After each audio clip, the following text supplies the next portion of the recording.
सवाल सिर्फ पत्थर फेंकने वाले छात्रों पर नहीं, सवाल उस सिस्टम पर है जिसने लाखों युवाओं को ऐसी नौबत तक पहुंचा दिया जब परीक्षा से पहले ही व्यवस्था फेल हो जाए।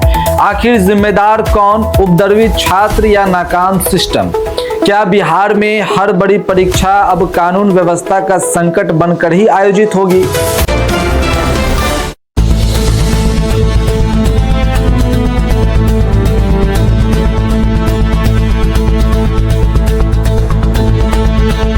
नमस्कार, मेरा नाम सरफराज आलम है और आप सहरसा नाव देख रहे हैं। बिहार की राजधानी पटना के पाटलिपुत्र जंक्शन से बीते रात एक ऐसी खौफनाक तस्वीर सामने आई जिसने एक बार फिर सूबे की कानून व्यवस्था और परीक्षा सिस्टम की पोल खोलकर रख दी है। दिल्ली के आनंद विहार से जोगबनी जाने वाली सीमांचल एक्सप्रेस पर परीक्षार्थियों ने जमकर पथराव किया। उपद्रव इतना बढ़ गया कि बीच बचाव करने आई पुलिस पर भी रोड़े बरसाए गए, जिसमें आईजी समेत कई पुलिसकर्मी गंभीर रूप से जख्मी हो गए। इस वक्त पूरा पाटलिपुत्र जंक्शन पुलिस छावनी में तब्दील हो चुका है। आधा दर्जन से अधिक छात्रों को गिरफ्तार किया गया है, जबकि 500 से ज्यादा अज्ञात परीक्षार्थियों पर एफआईआर दर्ज की गई है। आखिर शनिवार की काली रात को ऐसा क्या हुआ कि पाटलिपुत्र जंक्शन रण क्षेत्र बन गया?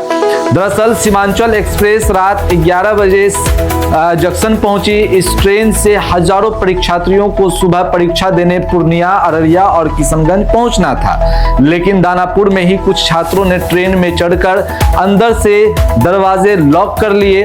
जब पाटलिपुत्र जंक्शन पर इंतजार कर रहे छात्रों के लिए दरवाजे नहीं खुले तो उनका गुस्सा फूट पड़ा और उन्होंने पत्थरों से ट्रेन पर हमला बोल दिया।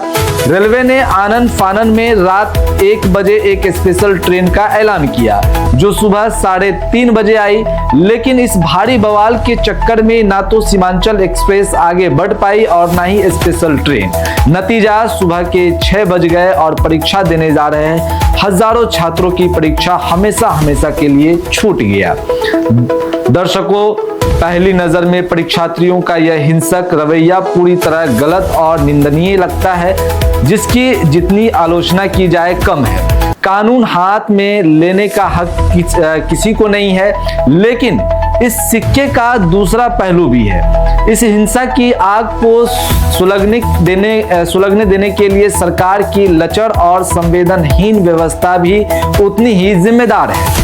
जरा आंकड़ों पर गौर कीजिए। मद्य निषेध विभाग में महज 4128 पदों के लिए सूबे के 16 लाख से ज्यादा बेरोजगार युवाओं ने आवेदन किया है। बिहार में बेरोजगारी का आलम यह है कि एक सीट के लिए मारामारी है। यह जानते हुए भी कि 16 लाख बच्चे परीक्षा देने निकलेंगे। सरकार ने उनके परीक्षा केंद्र घर से 300 से 450 किलोमीटर दूर फेंक दिया। क्या सरकार को नहीं पता था कि इतनी भारी भीड़ जिलों से कैसे सफर करेगी? क्यों पहले से स्पेशल ट्रेनों की व्यवस्था नहीं की गई? क्यों बच्चों को भेड़ बकरियों की तरह ट्रेनों में ठसने के लिए मजबूर करना पड़ा?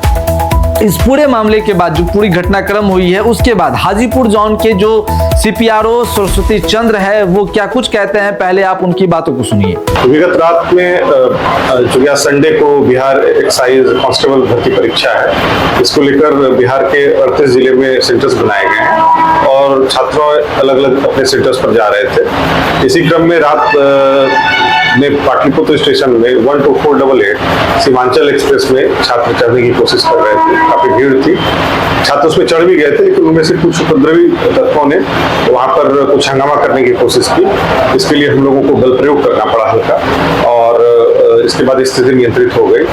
कुछ स्टोन पेल्टिंग की घटनाएं भी हुई ट्रेन में, लेकिन किसी तरह के पैसेंजर को कोई क्षति नहीं हुई है और स्थिति नियंत्रण में है। ट्रेनें अब सामान्य है। लेकिन इस नुकसान का आकलन किया जा रहा है और आपके माध्यम से बताना चाहूंगा कि आज जो है इस घटना के साथ जो हम लोगों ने 16 ऐसी स्पेशल ट्रेनों का आयोजन हम लोग कर रहे हैं चलाने के लिए। परीक्षार्थियों का गुस्सा गलत था, लेकिन उनके इस गुस्से को पैदा करने वाली सरकार की लचर प्लानिंग भी पूरी तरह से कसूरवार है।